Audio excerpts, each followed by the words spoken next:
আসসালামু আলাইকুম everyone, welcome to our new cooking video. আজকে নিয়ে চলে এসেছি ভিন্ন ধরনের একটি রেসিপি, বগুড়ার লাল আলু ভর্তা। আমার আজকের রেসিপিটা নতুনদের জন্য, যারা নতুন নতুন রান্না শিখছেন, ব্যাচেলার বা হোস্টেলে আছেন তাদের জন্য।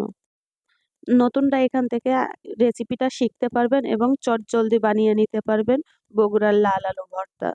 খুবই মজাদার হয় এই লাল আলুটা, আপনারা খুবই সহজে বানিয়ে নিতে পারবেন এটা। দেখেন আলুগুলো সিদ্ধ করে ছিলে নিব। আমি কত সুন্দরভাবে ছিলতেছি, আলুটা ভালোভাবে সিদ্ধ হয়েছে, এজন্য ছিলাটাও ভালো হচ্ছে। দেখেন কিভাবে ছিলতেছি। নতুনরা আসলে রান্না করতে ভয় পায়, মনে করে রান্না কত কঠিন জিনিস। আসলে না, রান্না অনেক সহজ জিনিস যদি শিখতে পারে এবং ভালোভাবে করতে পারে তাহলে। দেখেন খুবই সহজ একটা রেসিপি। আলুগুলো ছিলে নিচ্ছি, এইভাবে ছিলতে হবে। আলুগুলো দেখেন কিভাবে ছিলতেছি, এটা একটু মনোযোগ সহকারে। আলুটা আর কি ছিলা তো খুবই একটা কমন ব্যাপার, এটা সবাই পারে, একটা ছোট বাচ্চাও পারবে। আলুগুলা ছিলা হয়ে গেছে, নিয়ে নিছি একটা বাটুনি। আমি এই বাটুনিতেই ভর্তাটা তৈরি করি সব সময়।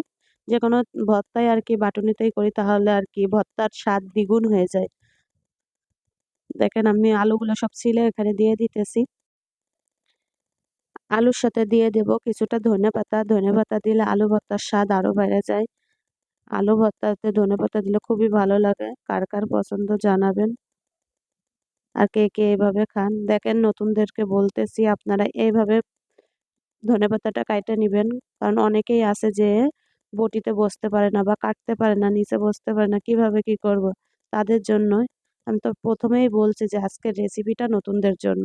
দেখেন কত সুন্দর কুচি হয়ে গেছে ধনেপাতাটা। আলুগুলি এক সাইড করে নিব, নিয়ে এতে দিয়ে দেব পেঁয়াজ, দিয়ে দেব শুকনা মরিচ টালা। শুকনা মরিচ তো সবাই টালতে পারে। একটু তেলের মধ্যে অল্প একটু লবণ ছিটাই করে মরিচটা টেলে নেবেন, তাহলে দেখবেন মরিচটা অনেকক্ষণ মচমচা থাকবে, নরম হয়ে যাবে না। আমি কিন্তু সেভাবেই টেলে নিয়েছি।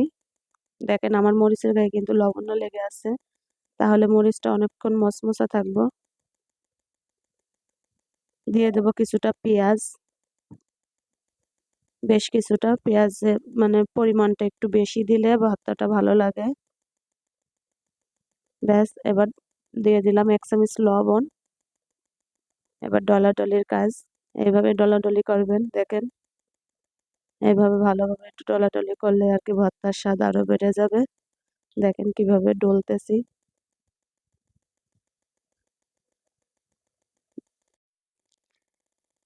হ্যাঁ দেখেন, মানে শুকনো মরিচটা ভালোভাবেই করে নিতেছি, নিয়ে নিয়ে পরে ভর্তাটা মেখে নেব। যদি ভিডিওটি ভালো লাগে তাহলে লাইক কমেন্ট শেয়ার করবেন। খারাপ হলেও বলবেন যে আপু খারাপ হয়েছে, ভুল হয়েছে।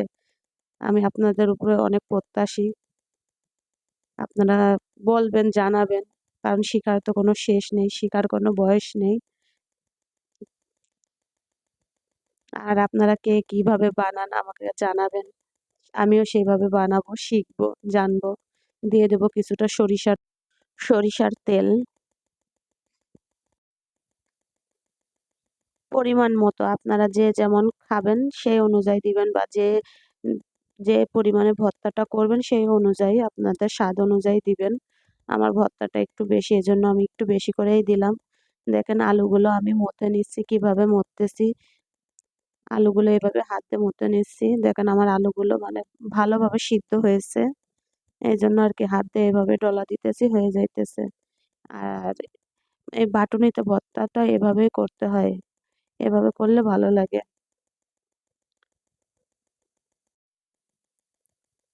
কার কার গরম ভাতের সঙ্গে আলু ভর্তা খেতে ভালো লাগে জানাবেন, আমার তো খুব ভালো লাগে। দেখেন আলুগুলো এইভাবে মতে নিতে পারেন, এইভাবে মতেছি। দেখেন যত আলুগুলো ভালোভাবে মতবেন, যত করবেন, কসলা কসলি করবেন, তত ভালো লাগবে। দেখেন এইভাবেই করতে হবে। আমার আলু ভর্তাটা হয়ে গেছে, এখন খাওয়ার জন্য একদম পুরোপুরি রেডি। লবণ খেয়ে দেখেছি পারফেক্ট হয়েছে। এবার গোল গোল শেপ দিয়ে নিতেছি, আপনারা চাইলে এমনি চামিচ দিয়ে কেটে কেটে নিতে পারেন। আমি গোল গোল শেপ দিয়েই নিই সবসময়, এই জন্য এমনই করলাম। দেখেন আলু ভর্তাটা একদম রেডি। কার কার জিভে লোল পড়তেছে জানাবেন। দেখেন ভর্তাগুলি সুন্দর সাজিয়ে রাখতেছি। আমার 5টা ভাগ হয়েছে। দাঁড়ান, এবার কয়টা ভাত নিয়ে বসি, আর তো দেরি সহ্য করা যায় না, কারণ গরম গরম ভাতের সঙ্গে আলু ভর্তা খেতে ওয়াও।